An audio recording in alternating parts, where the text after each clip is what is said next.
años en este lugar fue cometido uno de los más crueles crímenes que recordamos los colombianos, cuando una sencilla mujer, Rosa Elvira Celi, madre de una niña de 12 años, fue víctima de violencia sexual por la que falleció pocos días después.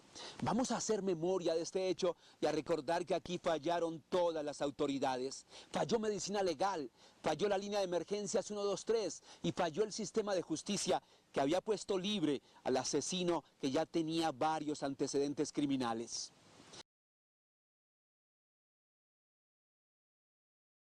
Rosa Elvira Celi fue violada y empalada en el Parque Nacional el 23 de mayo de 2012, lo cual terminó por llevarla a la muerte. Estos fueron los últimos 4 sitios que visitó. Rosa era una de las alumnas más queridas en el plantel al que ingresaba todos los días a las 6:30 de la tarde. Sus 2 grandes motivos para vivir eran su hija de 12 años y finalizar sus estudios de bachillerato. Rosa Elvira Celi cursaba 10º grado aquí en el Colegio Manuela Beltrán. Ella nunca pensaría que sería la última vez que pisaría este sitio. A las 10 de la noche partió con 2 hombres que se movilizaban en motocicleta y que estudiaban aquí en la institución. Su destino, un bar de Chapinero. A las 10:30 de la noche llegó a la calle 64 con carrera 16, en donde estuvo departiendo con las 2 personas con las que salió del colegio. En este punto de la ciudad, Rosa Elvira Celi estuvo consumiendo alcohol hasta altas horas de la noche con estos 2 sujetos. Sobre las 2 de la mañana fue conducida al Parque Nacional en un paraje cercano al río Arzobispo. Entre las 2 y las 3 de la mañana llegó al Parque Nacional, cerca del lugar en donde vivía Javier Velasco, su agresor. Y fue en este punto en donde se produjo el abuso sexual, la agresión física con arma blanca y los golpes. En este barranco, Rosa Elvira Celi fue arrojada cerca al río Arzobispo del Parque Nacional. Sobre las 6 de la mañana fue hallada e ingresó al hospital a las 7:52 de la mañana. 4 días después, la vida de Rosa se apagó.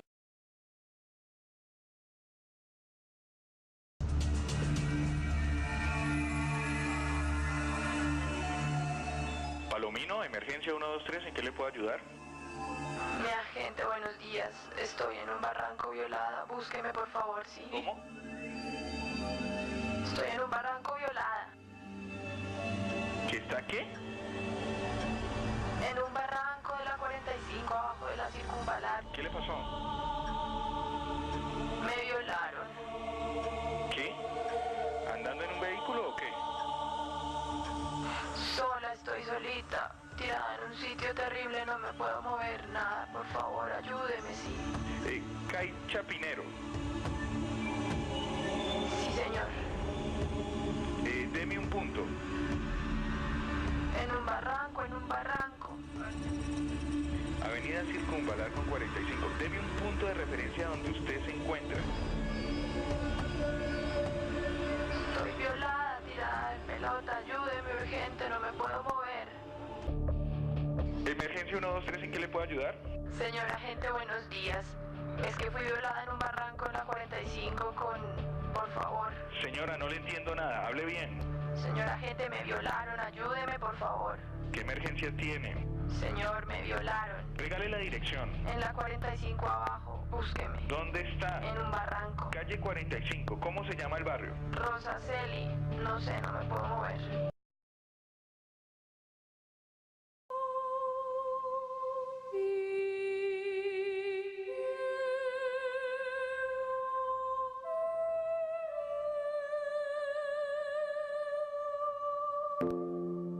Ella la recibió una ambulancia que iba pasando y la llamaron para que pudiera venir a recogerla. Luego el paramédico, que es quien decide, le parece que ella se encuentra en un buen estado para alcanzar a llegar al hospital, al Santa Clara.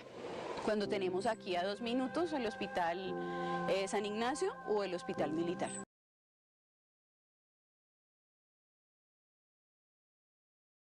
Normalmente son personas que empiezan desde pequeño y van incrementando su grado de violencia.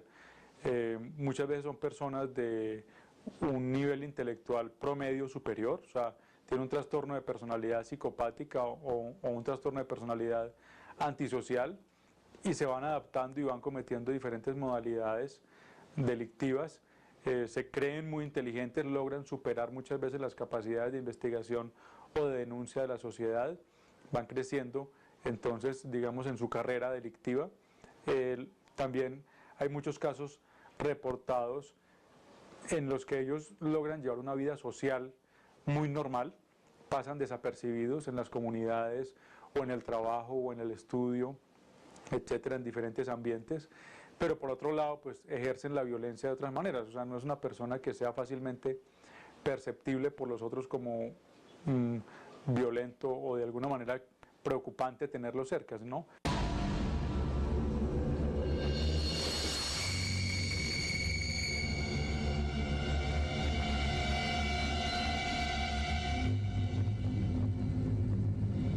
El proceso lo tomamos 3 días después del homicidio, es decir, hubo una representación rápida, oportuna y expedita. Lo primero que hice fue pues, presentar los poderes, revisar todo el tema del informe de policía judicial.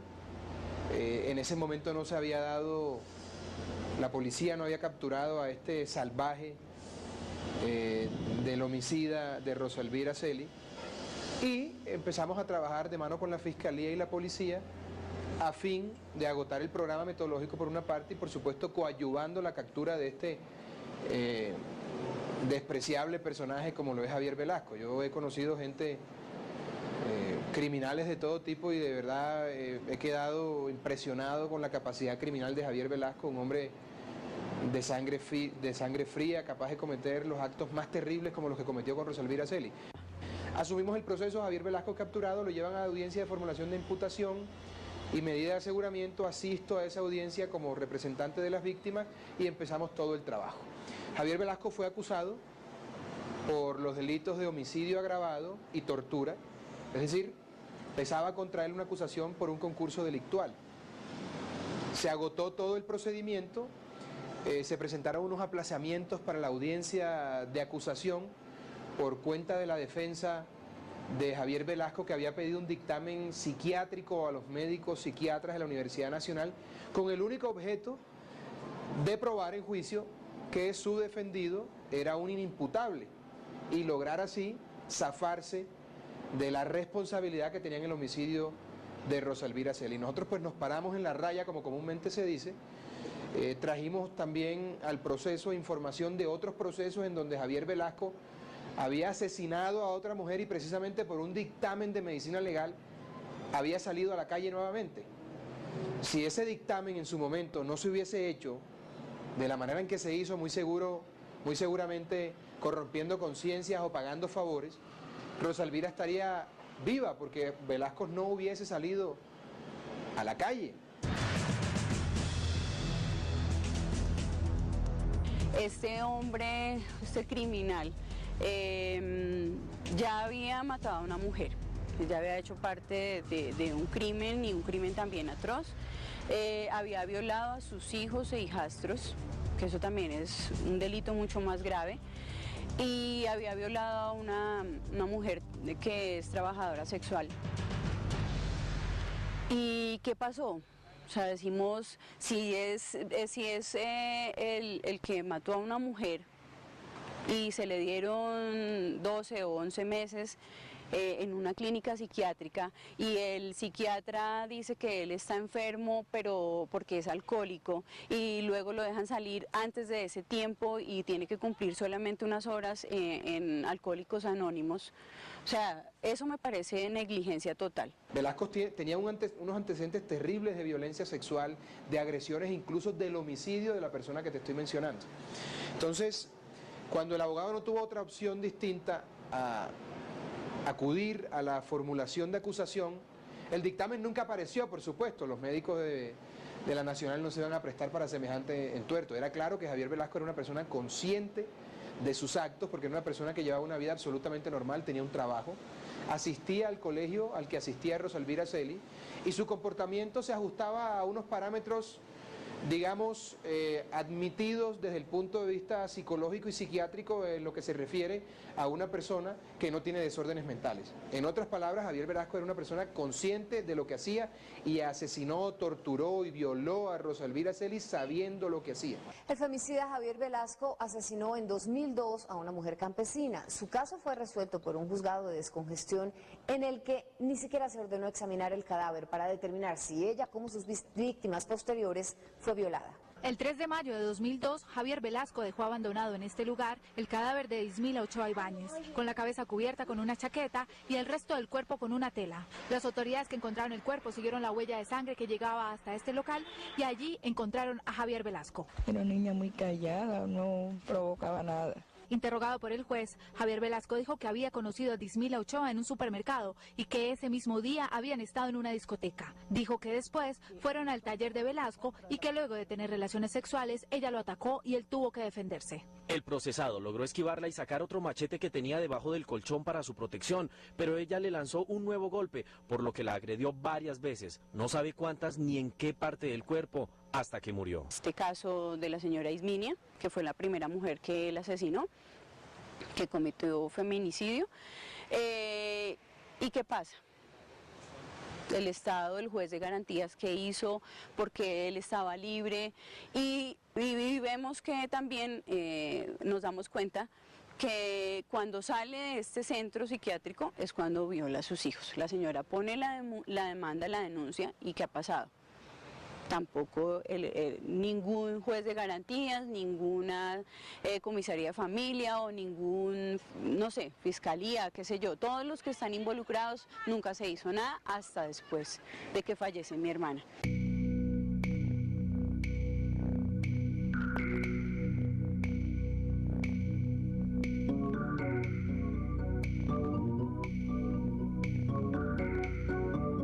Dictamen de medicina legal de ese entonces le dio la salida porque se supone que él había actuado enajenado, sin conocimiento exacto de lo que hacía en el momento del asesinato. Un desastre completo. Y repito, de no haber logrado la libertad en ese momento por cuenta de ese dictamen espurio, falso, ilegal, hoy Rosa Elvira estaría viva.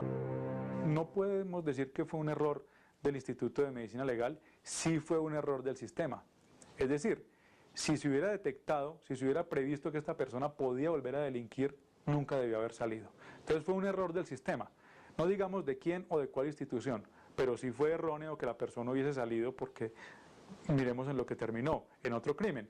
Y no sabemos si en 10 años hubo más crímenes que no los hemos detectado apropiadamente. Medicina Legal no lo declaró ni imputable. Medicina Legal determinó que tenía una enfermedad mental y lo determinó un médico psiquiatra idóneo, un médico que tenía toda la experiencia y la idoneidad y señaló unos parámetros de cuidado que debería tener la autoridad judicial. Es la autoridad judicial la que toma en cuenta el dictamen y debe atender los parámetros que allí se fijan.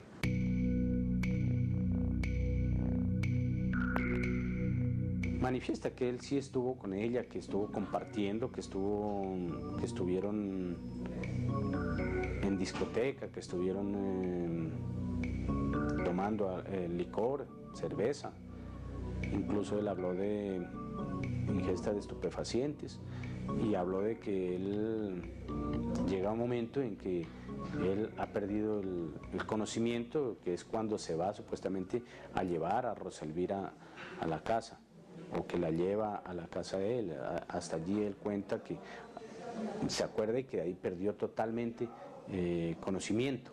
De tanto que habían esperado un dictamen otra vez psicológico, psiquiátrico, no pasa nada, pues ya su abogado también en común acuerdo deciden que se declare culpable. Entonces ahí tiene una rebaja de pena, de un tiempo, creo que eran como 15 años o 10 años, algo así, de rebaja. Javier Velasco siempre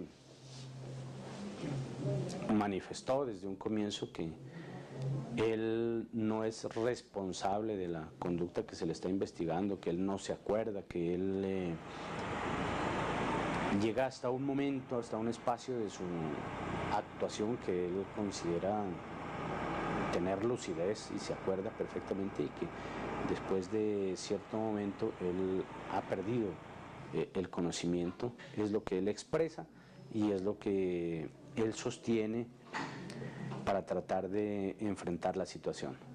Él no se declara culpable y él en primera instancia le manifiesta a la defensa que él ha tenido otro tratamiento en época anterior, por los años 2002 o 2003, que él tuvo un caso de un homicidio y que en aquella oportunidad fue tratado como inimputable.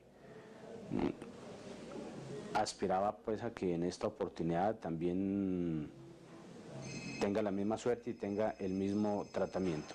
La conducta realizada sobre Rosalvira Celi por este señor demostró que en ese momento él no tenía ningún trastorno mental en el momento de realizar la conducta. Digamos que son dos cosas diferentes y no debemos asociar que si él tenía hacía años una enfermedad mental límite, era condición sine qua non que en el momento de la conducta la hubiera manifestado. Eso no es así.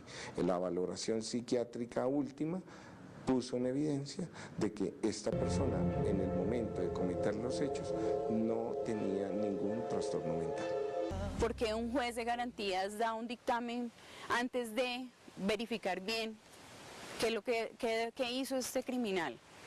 ¿Por qué una persona que atacó a sus propios hijos, a sus propias hijas, no está tildado, tachado y encerrado como un criminal, sino tiene que seguir haciendo daño hasta que ocurrió esto? Si mi hermana hubiera fallecido aquí y no hubiéramos sabido nada, él estaría suelto. ¿Y cuántas de nosotras estaríamos en peligro?